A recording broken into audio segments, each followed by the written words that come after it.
Astaghfirullah. Bismillahirrahmanirrahim. Assalamualaikum warahmatullahi wabarakatuh. Alhamdulillah wassalatu wassalamu ala Rasulillah wa ala alihi wa sahbihi wa mawalah wa la hawla wa la quwwata illa billahi wa ba'du. Lanjutkan kajian kita masih membahas kitab Umdatul Ahkam karya Syekh Abdul Ghani Al-Maqdisi rahimahullah ta'ala, dan kita masuk pada hadis yang ke-6 dan seterusnya. Kita baca hadisnya. An Abi Hurairah radhiyallahu anhu anna Rasulullah sallallahu alaihi wasallam qala idza syaribal kalbu fi ina'i ahadikum falyaghsilhu sab'an wa li muslimin ulahunna biturab. Dari Abu Hurairah radhiyallahu anhu, dia berkata, Nabi sallallahu alaihi wasallam bersabda, jika ada anjing minum pada bejana salah seorang di antara kalian, maka cucilah bejana tersebut 7 kali. Dalam riwayat Imam Muslim dikatakan cucian pertama menggunakan tanah. Kemudian hadis yang ketujuhnya, walahu fi hadits Abdullah ibni Mughaffalin radhiyallahu anhu anna Rasulullah sallallahu alaihi wasallam qala idza walagal kalbu fil ina'i faghsiluhu sab'an wa affiruhu ats-tsaminata biturab. Juga Imam Muslim meriwayatkan dari hadis Abdullah ibn Mughaffal radhiyallahu anhu bahwa Rasul bersabda, jika ada anjing menjilat air dalam satu bejana, maka cucilah bejana itu 7 kali dan campurilah yang ke-8 dengan tanah. Baik. Hadis ini atau 2 riwayat ini menjelaskan kepada kita tentang hukum dalam Islam seputar anjing.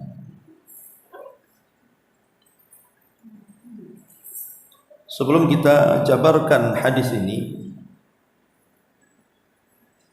perlu diketahui bahwa Islam memandang binatang anjing ini sebagai binatang yang diharamkan untuk dikonsumsi. Adapun alasannya, karena pertama, anjing ini dia pemakan daging, artinya bagian daripada binatang kanibal. Dia memakan anjing, dia memakan daging.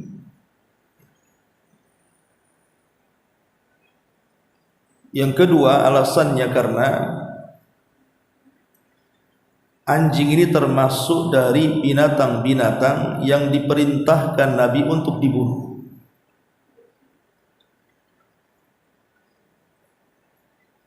Dan itu jelas dijelaskan di dalam hadis Nabi sallallahu alaihi wasallam yang dikeluarkan Imam Muslim, khamsu fawasik. Ada 5 hewan yang dikatakan hewan-hewan fasik yang boleh dibunuh, baik dibunuh di tanah haram ataupun di luar tanah haram. Kemudian Nabi SAW menyebutkan diantaranya adalah ular, kemudian gagak, kemudian tikus, kemudian burung yang buas, dan yang terakhir anjing.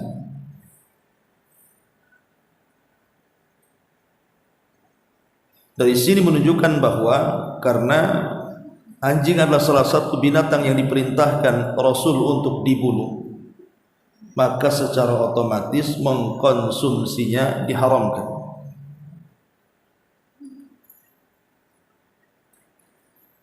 Kemudian yang ketiga, kenapa sampai juga diharamkan dalam Islam tentang memakan atau mengkonsumsi daging anjing ini? Karena anjing juga termasuk binatang yang disebut dengan jalalah. Jalalah itu artinya binatang yang memakan kotoran. Tak jarang juga memakan kotoran-kotoran najis. Dan yang lebih penting lagi tentu yang keempat, kenapa sampai diharamkan? Karena banyak bakteri-bakteri yang membahayakan. Inilah kenapa alasannya kemudian Islam itu melarang tidak boleh mengkonsumsi anjing. Ma'asyiral muslimat yang dimuliakan Allah Subhanahu wa taala, belum lagi memang dia bagian daripada hewan buas kan gitu. Nah, ketika kita sudah tahu bahwa anjing ini binatang yang haram, tidak boleh dikonsumsi, maka secara otomatis juga tidak boleh diperjualbelikan. Karena ada hadis yang mengatakan thamanul kalbi khabisun. Hasil penjualan anjing itu adalah kotor. Jelas dari sini tidak boleh menjual belikan anjing. Baik, ma'asyiral muslimat yang dimuliakan Allah Subhanahu wa taala, adapun memelihara anjing sendiri jelas dilarang karena banyak riwayat yang melarang, kecuali mungkin ada beberapa anjing itu yang memang dikecualikan. Di antaranya hadis-hadis yang melarang adalah Nabi SAW mengatakan dalam hadis yang dikeluarkan Muslim dan yang lainnya dari hadis Abi Hurairah, man ittakhadha kalban illa kalba masyiatin aw saydin aw zar'in intaqasa min ajrihi kulla yawmin kira. Barang siapa yang memelihara anjing kecuali anjing untuk menjaga ternak, atau anjing untuk berburu, atau anjing untuk menjaga bercocok tanam di kebun, maka pahalanya akan dikurangi setiap hari itu 1 kira. Dalam riwayat, maniktana kalban laisa bikalbi masyiatin au dharibatin naqasa kulla yawmin min amalihi kiratah. Barang siapa yang memelihara anjing selain anjing ternak, untuk menjaga ternak maksudnya, atau anjing untuk berburu, maka berkuranglah setiap hari dari perbuatannya atau dari pahalanya 2 kirah. Lihat bagaimana bahaya orang yang memelihara anjing ini. Setiap hari pahalanya dikurangi 1 kirat, dalam riwayat 2 kirat. Berapa 1 kirat itu, Bu? 1 kirat itu sebesar gunung Uhud. Sebagaimana hadis Nabi SAW ketika menceritakan tentang keutamaan mensalatkan jenazah dan menguburkannya. Kata Rasul, barang siapa yang mensalatkan jenazah maka dia dapat pahala 1 kirat. Kalau sampai menguburkannya maka pahalanya 2 kirat. Ketika ditanya apa itu kirat, kiratan, maka Rasul mengatakan seperti gunung Uhud. bahaya Bu, memelihara anjing itu setiap hari pahala kita akan dikurangi 1 gunung Uhud. Padahal dalam hari itu belum tentu kita dapat amalan seperti itu, tetapi dikuranginya sudah jelas. Tetapi tentu hadis ini juga menunjukkan tidak semua anjing dilarang. Karena Nabi Shallallahu Alaihi Wasallam mengatakan, adapun anjing yang ada manfaatnya, di antaranya anjing yang digunakan untuk berburu, atau anjing yang digunakan untuk menjaga kebun, atau anjing yang digunakan untuk menjaga ternak, maka tidak mengapa, asal kita hati-hati dengan liurnya. Itu pun anjing-anjing berburu juga harus anjing terlatih. Sebagaimana surah Al-Maidah ayat 4, yas'alunaka madza uhilla lahum qul uhilla lakumut thayyibat wa ma 'allamtum minal jawarihil mukallibina tu'allimunahunna mimma 'allamakumullah. Mereka bertanya kepada wahai Muhammad, apakah yang dihalalkan bagi mereka? Katakanlah, yang dihalalkan bagimu adalah makanan yang baik-baik dan buruan yang ditangkap oleh binatang pemburu yang telah kamu latih, menurut apa yang telah Allah ajarkan kepadamu. Artinya hatta anjing buruan pun kalau tidak terlatih tidak boleh dimakan hasil buruannya. Harus betul-betul anjing yang terlatih. Maksudnya anjing yang terlatih itu anjing yang nurut kepada pemiliknya, suruh duduk ya duduk, suruh berdiri berdiri, kejar kejar, gigit gigit, lepaskan lepaskan gitu ya. Tapi kalau anjingnya tidak terlatih, disuruh duduk malah berdiri, disuruh berdiri malah lari, ini anjing bego. Ini tidak boleh hasil buruannya dimakan, karena dia tidak terlatih.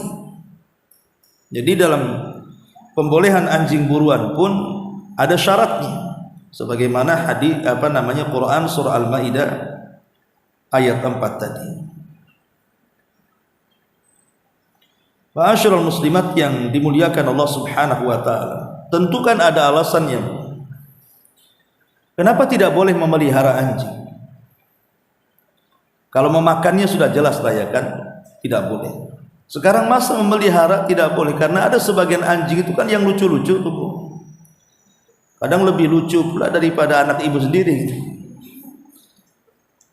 Ada anjing itu kadang-kadang dia lebih lucu dibandingkan kucing kan, anjing-anjing kecil tuh. Sehingga kadang-kadang gemes juga tengoknya. Loh, kenapa Islam tidak boleh melarang atau tidak boleh memelihara anjing itu? Kenapa? Apa alasannya? Pertama, karena malaikat tidak akan masuk ke rumah yang ada anjing di situ. Dan itu berdasarkan hadis Nabi sallallahu alaihi wasallam, la tadkhulul malaikatu baitan fihi kalbun.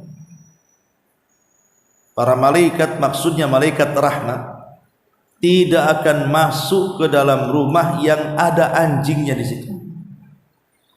Artinya malaikat tidak suka dengan anjing. Tentu karena anjing itu najis, dan setiap najis itu kotor, sementara malaikat tidak suka yang kotor-kotor.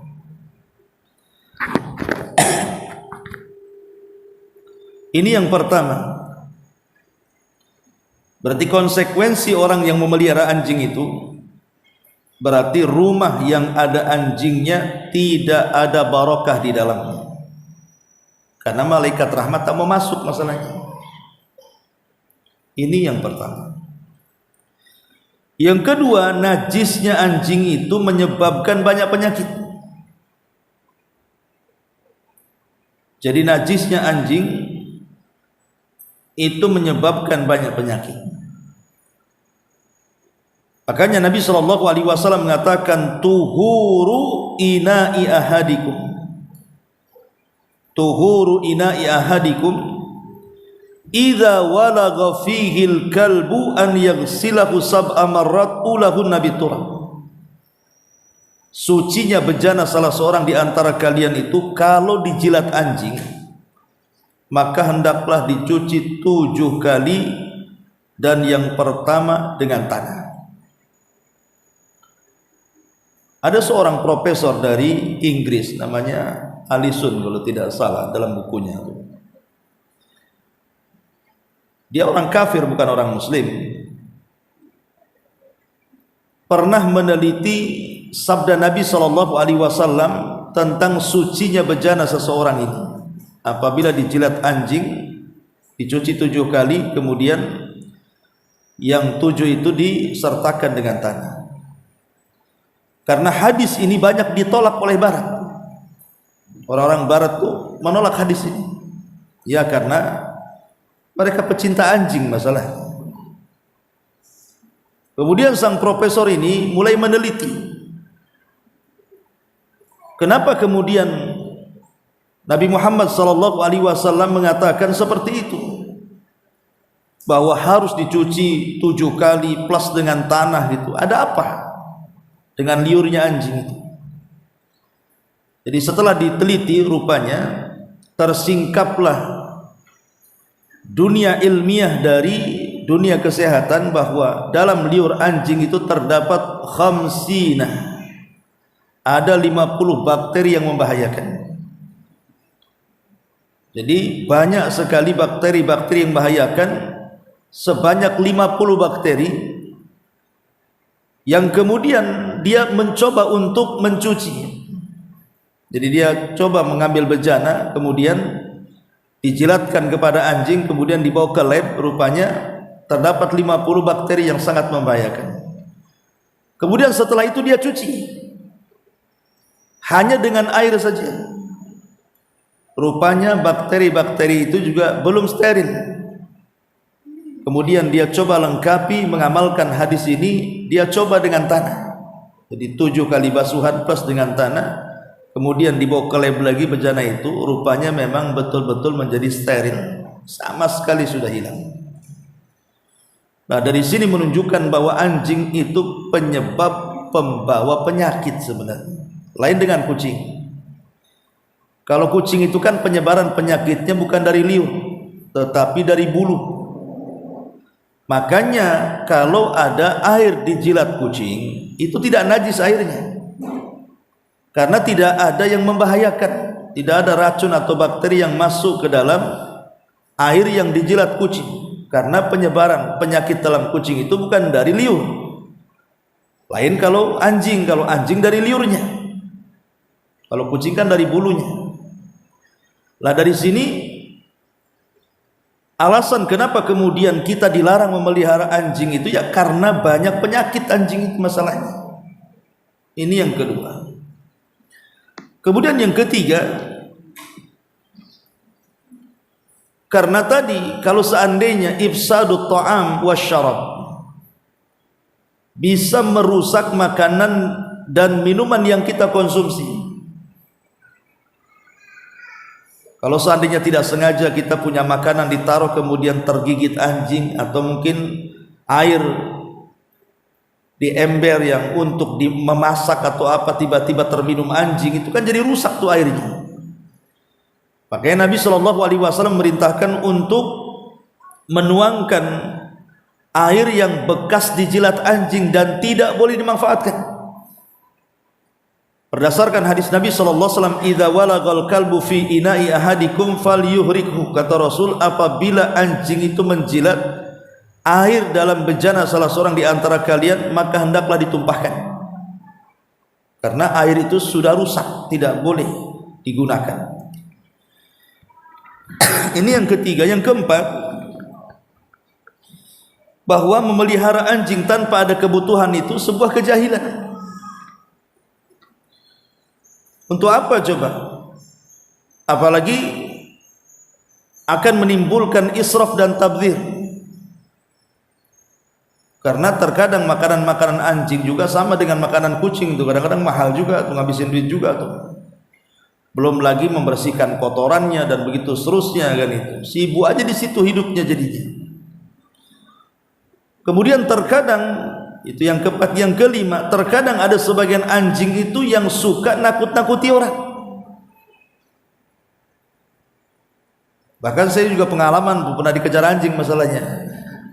Itu waktu di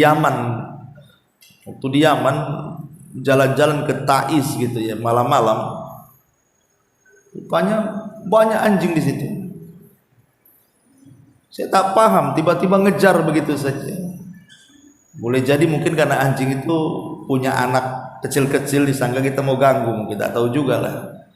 Tapi jauh juga kita lari itu, ngos-ngosan juga dikejar anjing itu. Jadi terkadang ada anjing itu menakuti orang,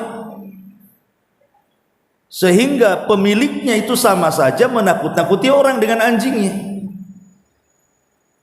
Kadang-kadang anjing itu diikat, tapi kan gonggongannya itu nakuti orang jadinya kan.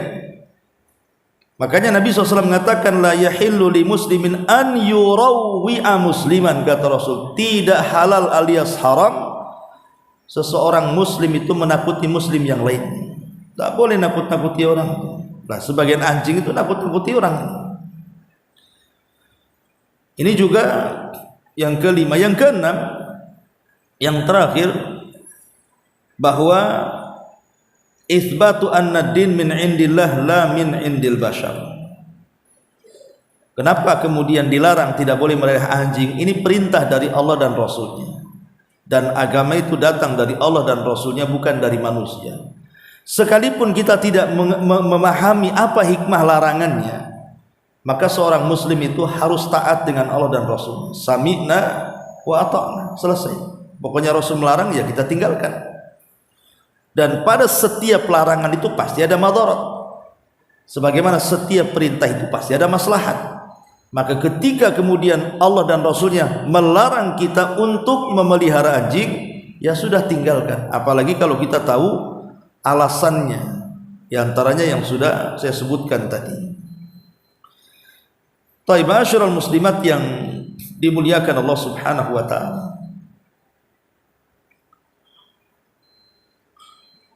Ada sebuah hadis yang menjelaskan tentang anjing hitam. Ya, ada sebuah hadis yang menjelaskan tentang anjing hitam, bahwa anjing hitam itu adalah syaitan. Anjing hitam itu adalah syaitan. Nabi SAW mengatakan dalam hadis Jabir bin Abdullah radhiyallahu an, amarana Rasulullah SAW biqatlil kilab. Nabi SAW merintahkan kami untuk membunuh anjing. Kemudian Nabi SAW mengatakan di akhir hadis, alaikum bil aswadil bahimati fa innahu syaitan. Hati-hati kalian dari binatang-binatang yang berwarna hitam, karena dia adalah setan. Sekarang apa maknanya di sini? Apakah setiap anjing yang warnanya hitam semuanya? Ingat ya, maksudnya nggak ada warna lain ya, kecuali hitam saja. Apakah setiap anjing yang berwarna hitam itu adalah setan, sehingga kita wajib membunuhnya sebagaimana perintah Nabi SAW kepada para sahabat? Ataukah apa yang dimaksud di sini? Ada yang memahami tentang makna anjing hitam ini setan. Pertama, ada yang betul-betul membawa zahir daripada hadis itu, artinya bahwa setan itu tatasawwar bisuratil kalbil aswad atau kilabil aswad, bahwa yang dimaksud adalah setan sedang menyerupai kepada anjing yang berwarna hitam. Ini sebagaimana perkataan Al-Qurtubi. Ada sebagian ulama memahami zahirnya hadis seperti itu. Dari situ Nabi SAW mengatakan, uqtulu minha kulla aswadin bahima, bunuhlah oleh kalian setiap binatang yang berwarna hitam, maksudnya anjing. Ada yang membawa bahwa kalau ada anjing warna hitam pekat semuanya, itu memang jelmaan dari setan. Tapi ada ulama yang mengatakan tidak, bukan gitu maksudnya. Maksudnya adalah kebanyakan setan itu, kalau menyerupai seekor anjing, maka biasanya diambil dari anjing yang berwarna hitam. Maknanya tidak semua anjing yang berwarna hitam setan, gitu maksudnya. Tapi ada anjing-anjing tertentu itu yang kalau setan mau menyerupai, terkadang menyerupai anjing-anjing yang hitam ini. Tapi tidak semua anjing hitam adalah setan. Tapi ada juga yang mengatakan maksudnya dari sekian anjing yang berwarna-warni itu, maka anjing hitam itu biasanya mewarisi sifat setan. Bukan anjingnya setan, bukan. Tapi dia mewarisi sifat setan, itu maksudnya. Artinya mewarisi keburukan dan kerusakan. Mungkin dia lebih jahat, lebih menggonggong, lebih mengejar, lebih apa gitu ya istilahnya. Tapi yang jelas bahwa kalau ada anjing yang warna-warnanya hitam, bertawudlah kepada Allah Subhanahu wa taala. Dan ingat bahwa kalau ada suara anjing di malam hari, maka bertawudlah kepada Allah, karena dia melihat syaitan. Beda kalau ibu mendengar suara kukuran ayam, namanya subuh-subuh kok ayam di belakang kok berteriak-teriak gitu ya, maka mintalah rahmat dari Allah Subhanahu wa taala karena malaikat sedang turun. Tapi kalau suara gonggongan, bertawudlah, berarti di situ banyak setan ya. Baik, kita masuk pada hadis yang kita baca di sini. Nabi SAW mengatakan di sini, "Idza syaribal kalbu fi ina'i ahadikum falyaghsilhu sab'an." Apabila ada anjing meminum pada bejana salah seorang di antara kalian, maka cucilah bejana tersebut 7 kali. Dalam riwayat cucilah dan yang pertama kali menggunakan tanah. Ma'asyiral muslimat yang dimuliakan Allah Subhanahu wa taala. Apakah penggunaan tanah dalam pencucian bejana yang dijilat anjing itu tidak bisa digantikan dengan selain tanah? Di zaman modern sekarang kan sudah banyak alat-alat deterjen dengan berbagai macam merek deterjen itu. Bahkan iklan-iklannya juga sampai kalau menggunakan deterjen itu hilang kumannya. Apakah kemudian deterjen-deterjen yang ada itu bisa mendudukkan kedudukan tanah? Jadi tidak perlu pakai tanah lagi lah. Cukup dibasuh 7 kali air, kemudian pakai sunlight atau apalah kan begitu. Ataukah harus dengan tanah? Ini pertanyaannya.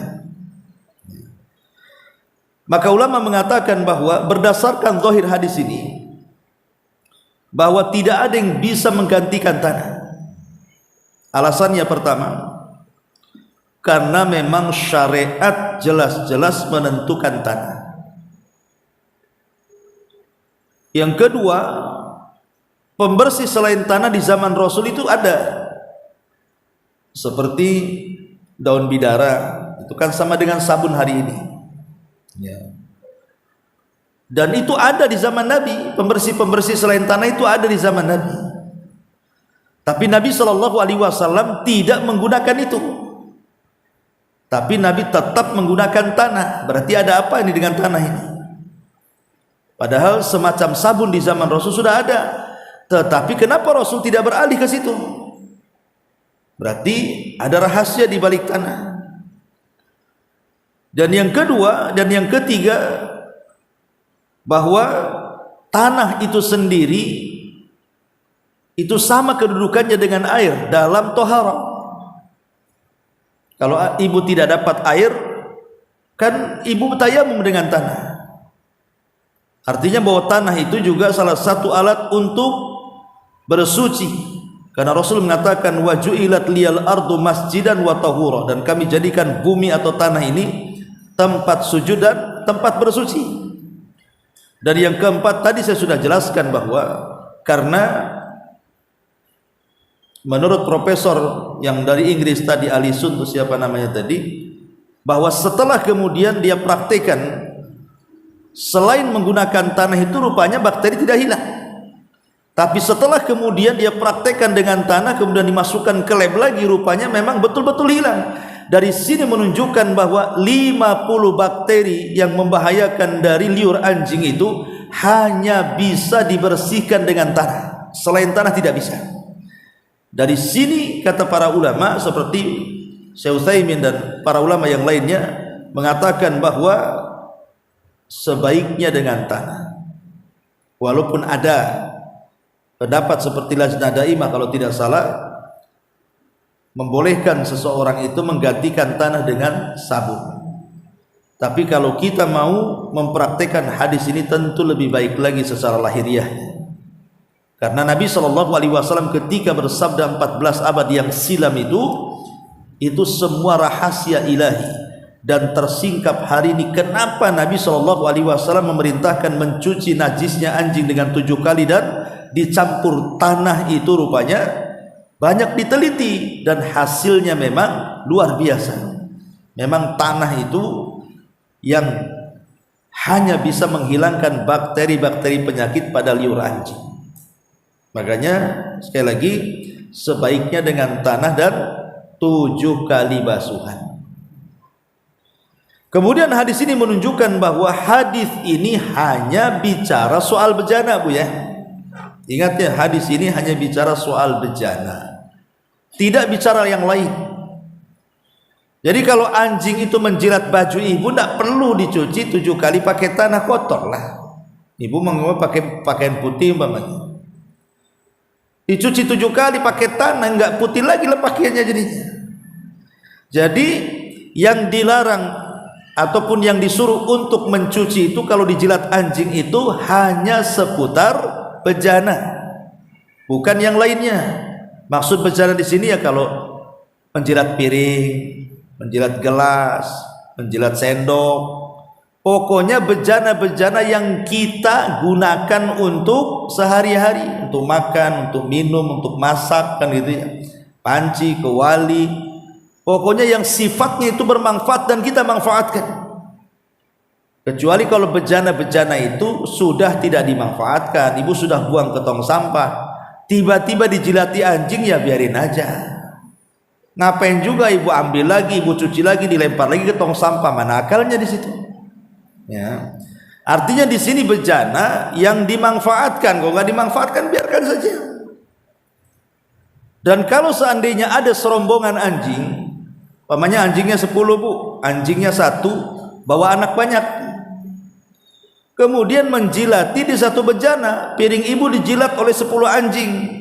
Oh kalau begitu 7 kali 10, 70 cucian plus dengan 7 tanah, kan begitu? Enggak begitu pemahamannya. Ya, jadi ibrah itu cukup dengan 7 kali cucian dan 1 tanah, walaupun yang menjilat itu 10 anjing. Lain kalau habis dijilat kemudian dicuci pakai tanah, ditaruh dijilat lagi, ya dicuci lagi pakai tanah, dijilat lagi, ya begitu seterusnya. Tapi kalau belum dicuci, walaupun 1000 anjing yang jilat, tetap saja pensuciannya cukup dengan 7 kali basuhan dan 1 dengan tanah, gitu maksudnya. Ya. Ini yang dipahami dari hadis ini. Idza syaribal kalbu fi ina'i ahadikum falyaghsilhu sab'an. Kemudian dipahami dari hadis ini juga bahwa kenapa di sini difokuskan dengan liur dan tidak ada hadis yang berbicara soal bulu kambing, bulu anjing. Semua bicara liur, tidak ada bicara badan. Karena yang mengakibatkan penyakit itu berpindah dari satu tempat ke tempat lainnya itu karena dari liurnya. Adapun kalau ibu umpamanya kesentuh anjingnya lagi lewat, kemudian tiba-tiba ngelendot, mungkin ya bahasa kitanya ya, anjingnya mungkin anjing peliharaan, kan ada kayak kucing itu nih peliharaan kadang ngelendot gitu ya. Kalau umpamanya kaki kita kena badan anjing, apakah kemudian najisnya anjing kemudian berpindah kepada kaki kita? Ulama mengatakan tidak. Selama bulu anjingnya kering, badannya kering, kemudian kaki dan tangan kita umpamanya menyentuh bulunya dan tidak ada kelembaban, artinya tidak ada basah gitu ya, maka tidak mungkin, kata para ulama, najis itu berpindah dalam posisi seperti ini. Lain kalau anjingnya basah, karena kebiasaan anjing kan suka membasahi badannya, menjilat-jilat badannya dengan lisannya, dengan lidahnya itu. Kemudian tersentuh dengan badan kita dan kita merasakan ada basahnya di situ, dan kita tidak tahu basahnya itu karena apa, maka dihukumi secara hukum asal, berarti basahnya itu karena jilatan dalam badannya. Tapi kalau ibu tahu anjingnya habis nyemplung, berarti tidak najis kan? Ini kan anjing baru nyemplung di situ, basahnya bukan karena najis, ya karena air kan? Tapi kalau ibu tidak tahu kenapa dia basah, berarti kembali kepada hukum asal. Berarti jangan-jangan dibasahnya karena liur yang dijilat-jilat anjing ke badannya, maka dihukumi hadis ini. Ini harus dipahami tentang masalah hadis seputar liur ini. Sehingga dari sini para ulama berselisih pendapat, apakah anjing itu najis secara mutlak, secara ain, dari ujung kepala sampai kaki najis dia, ataukah yang najis itu hanya liurnya saja.